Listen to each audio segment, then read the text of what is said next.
This is Brandon with Fleet Feet, and today we've got a 2-for-1 deal for you guys today from ASICS, and we are expanding the Blast family with the ASICS Megablast and the ASICS Sonicblast. So we're gonna break these two shoes down, kind of compare them, contrast them, talk about their specialities and kind of where they fit into the ASICS line, but also kind of where they fit in best for you. So let's get into it.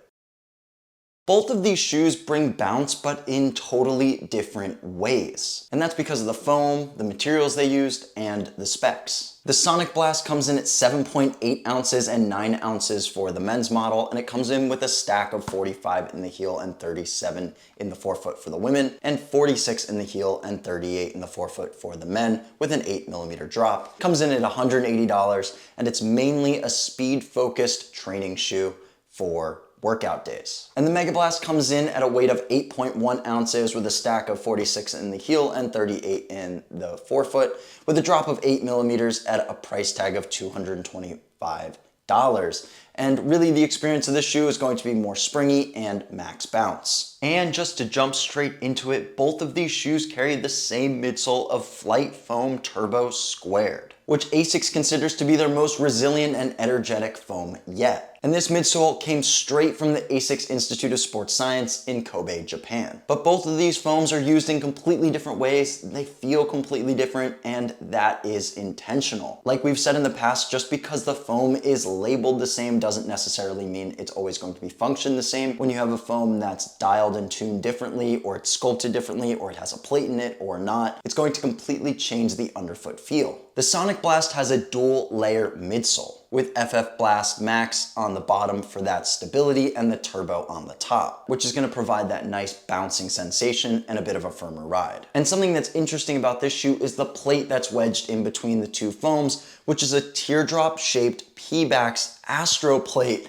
which is sandwiched in between for snappier transitions and durability. And this shoe was mainly designed for those who wanted that plated speed daily trainer or workout day shoe, but didn't want the aggressiveness of a carbon plate. The midsole feels engaging and firm at a really nice and fast pace. Though at some of those slower paces, our testers did find that it just lost some of that magic. Our testers would definitely recommend keeping this shoe to some of those faster paces.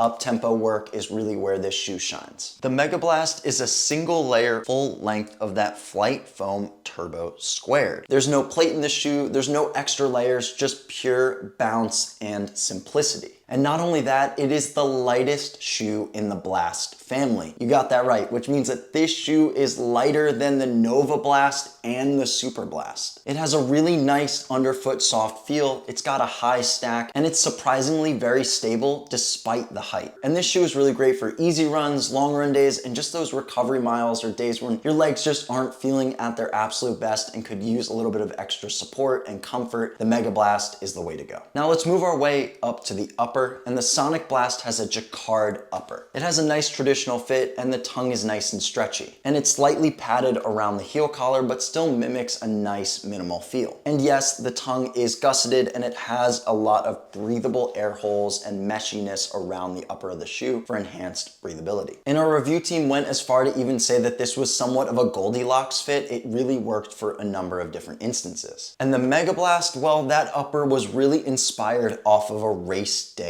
upper. So you're gonna get a very light, thin upper here, and it actually mimics a lot of what I've seen in some of the race day shoes from ASICS. It is an engineered mesh upper, and it does have the same ribbed laces that you'd see in shoes like the Metaspeed Sky. Though there are some premium touches to this shoe with a bit more padding around the heel collar for enhanced comfort and a pull tab in the back so you can slip your shoe on and off nice and easy. Overall, when I put this shoe on and some of our reviewers put this shoe on, we did agree that this shoe does have a bit of a roomier fit, but that makes sense. It's a more relaxed shoe, so the upper should be more relaxed as well and more accommodating. So if you're going on a long run, you don't want your feet all crammed up or you don't want your toes all scrunched together, there's enough room in the toe box here and in the midfoot for some of that accommodation. And this upper really does well for those wider feet or high volume feet. Though our testers did say with the lacing system, they were able to lock in the shoe really nicely. But how did these two shoes feel out on a run? Because they are very different, and the purpose and use case of both these shoes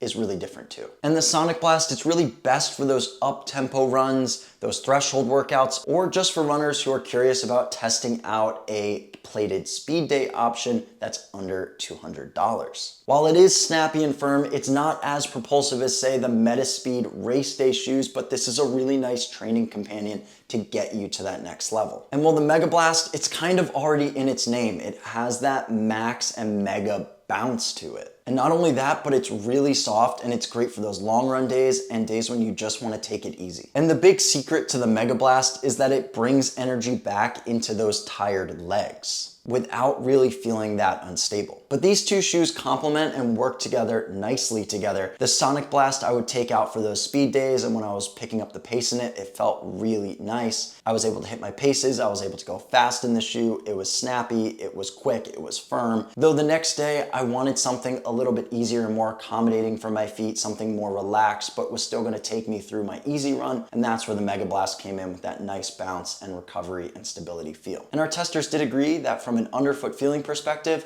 that there was more pep in your step in the Sonicblast, and there was more softness in the Megablast. But which one of these two shoes should you get? Well, if you wanted a speedier plated tempo or speed day shoe under $200, then go with the Sonicblast. But if you want the softest and bounciest ride in the Blast family right now, then go with the Megablast. Both of these shoes are road shoes. They max out on cushioning and stack, but they couldn't be more different from feel. But which Blast is going on your feet? Is it gonna be the Sonicblast? Is it the Megablast? Are you sticking with the Novablast or the Superblast? Let me know and drop it in the comments below. But if you wanna hear an even more in-depth review of the Megablast or the Sonicblast, let us know and we'll deep dive into even more details. Or we could even do a lineup of the entire Blast family. Let us know. But for now, if you want to learn even more about ASICS running shoes or other shoe reviews from us in general, you can check them out on our blog at fleetfeet.com or right here on YouTube.